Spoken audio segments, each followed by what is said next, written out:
Dalam era perang dagang sejak tahun 2018 Amerika versus Tiongkok, Indonesia memang menyatakan netral terhadap keduanya, namun condong ke Tiongkok untuk proyek dan condong ke Amerika untuk hutang. Itu adalah strategi luar negeri Indonesia dalam 10 tahun terakhir. Amerika menawarkan akses ke jaringan perdagangan global, aliansi internasional, persenjataan, dan jaminan keamanan dengan sejumlah syarat. Itu disebut military approach. Di sisi lain, Tiongkok menawarkan pertumbuhan ekonomi tanpa syarat apapun selain bunga pinjaman dan off-taker barang hasil produksi tadi yang kebanyakan adalah bahan tambang. Kemudian membangun infrastruktur jalanan, perdagangan barang kebutuhan pokok, pertukaran budaya dan pendidikan, dan itu disebut economic approach. Indonesia memiliki sejarah yang rumit dengan Amerika dan Tiongkok. Namun saat ini semua itu kebijakannya tergantung pada pemimpin atau ruler pengendali Indonesia. Yang pasti kedua negara pernah mengacaukan Indonesia dan pernah membangun Indonesia juga. Kita bahas lebih dalam tentang Indonesia. Indonesia secara teknis sesungguhnya ancaman itu datangnya terbanyak dari dalam negeri dengan 1.300 suku bangsa, dengan 700 bahasa, dengan 18.000 pulau. Persatuan dan kesatuan adalah masalah rumit di Indonesia yang mengingat dalam 100 tahun terakhir ada lebih 100 kerajaan kecil-kecil di Indonesia yang sangat sulit dipersatukan atau untuk mempertahankan keberadaannya sulit sekali atas kendali luasnya wilayah dan beragamnya etnis, bahasa, dan keyakinan. Posisi Indonesia dikenal dengan istilah posisi silang atau crossroad antara Laut Natuna Utara, Samudra Pasifik, dan Lautan Hindia. Maritime trade adalah central partnya Indonesia sejak dulu kala, sejak abad keempat dari perdagangan India, dari perdagangan Timur Tengah, dan Tiongkok bertemu.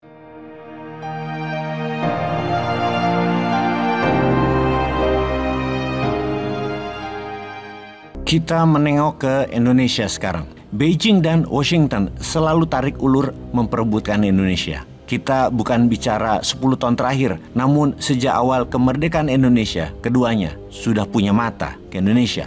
Di awalnya masalah ideologi yang membuat Indonesia diincar dua negara besar itu antara komunis dan demokrasi pihak barat. Awalnya hingga Orde Baru berkuasa di mana dipastikan Amerika lah yang memegang kendalinya. Kemudian kita tahu dalam 10 tahun terakhir Tiongkok menjadi mitranya Indonesia. Dalam era perang dagang sejak tahun 2018 Amerika versus Tiongkok, Indonesia memang menyatakan netral terhadap keduanya, namun condong ke Tiongkok untuk proyek dan condong ke Amerika untuk hutang. Itu adalah strategi luar negeri Indonesia dalam 10 tahun terakhir. Amerika menawarkan akses ke jaringan perdagangan global, aliansi internasional, persenjataan, dan jaminan keamanan dengan sejumlah syarat. Itu disebut military approach. Di sisi lain, Tiongkok menawarkan pertumbuhan ekonomi tanpa syarat apapun selain bunga pinjaman dan off-taker barang hasil produksi tadi yang kebanyakan adalah bahan tambang. Kemudian membangun infrastruktur jalanan, perdagangan barang kebutuhan pokok,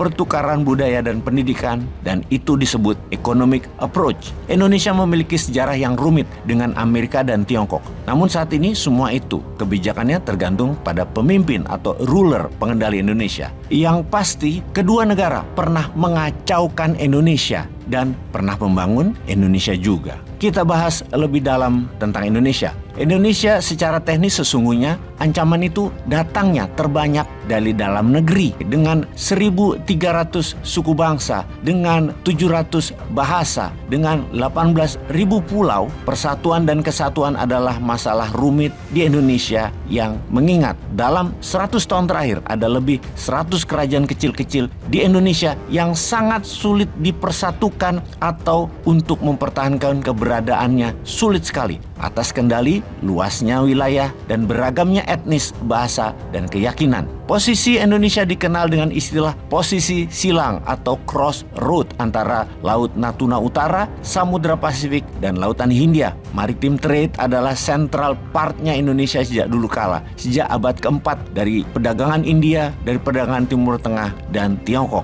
bertemu. Kita membahas dalam pra kemerdekaan. Sebelum VOC mencapai Indonesia di abad 16, wilayah Nusantara pernah dikuasai kerajaan besar yang berhasil menyatukan sebagian wilayah Nusantara hingga menjadi wilayah yang sangat besar yang bernama Nusantara. Kerajaan Sriwijaya di abad ke-7 hingga abad ke-14. Juga ada kerajaan Kediri di abad ke-9 hingga 13.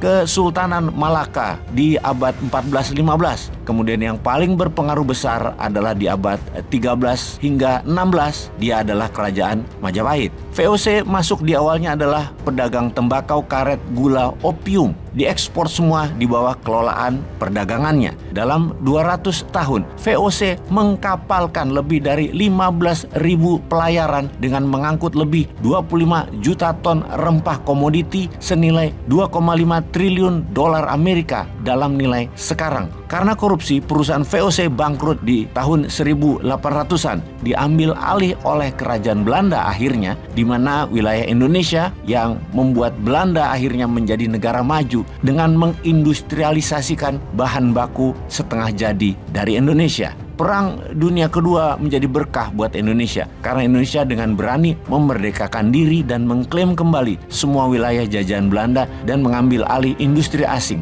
dinasionalisasikan. Yang semula adalah membuat kaya Belanda, ada 246 perusahaan milik Belanda diambil alih oleh Indonesia dan dinasionalisasikan sejak kemerdekaan hingga tahun 1957. Seperti perusahaan dagang Belanda, NHM, Eskomto Bank, Royal Dutch Shell. Walaupun mengelola aset dan bisnis besar, sisa-sisa perusahaan Belanda, ternyata ekonomi Indonesia ambruk karena Soekarno terlalu bermain keluar dalam kancah internasional untuk memposisikan Indonesia sebagai global player. Soekarno lupa membangun berkelanjutan secara ekonomi di dalam negerinya. Di tahun 1960-an di mana masyarakat itu sangat miskin dan tidak terurus, inflasi demikian tinggi, barang-barang mahal dan langka, terutama kebutuhan utama rakyat seperti pangan dan kesehatan, infrastruktur distribusi pangan dan kesehatan tidak ada. Semua hanya sisa-sisa Belanda. Indonesia tidak pernah membangun baru atau menambah. Dalam masa transisi menggulingkan Soekarno, setidaknya 500.000 warga sipil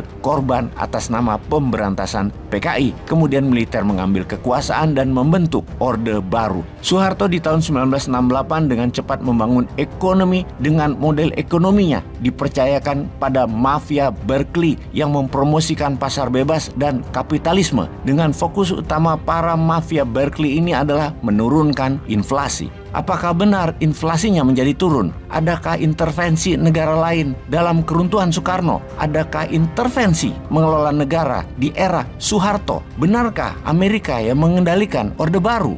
Kita lanjut. Peace.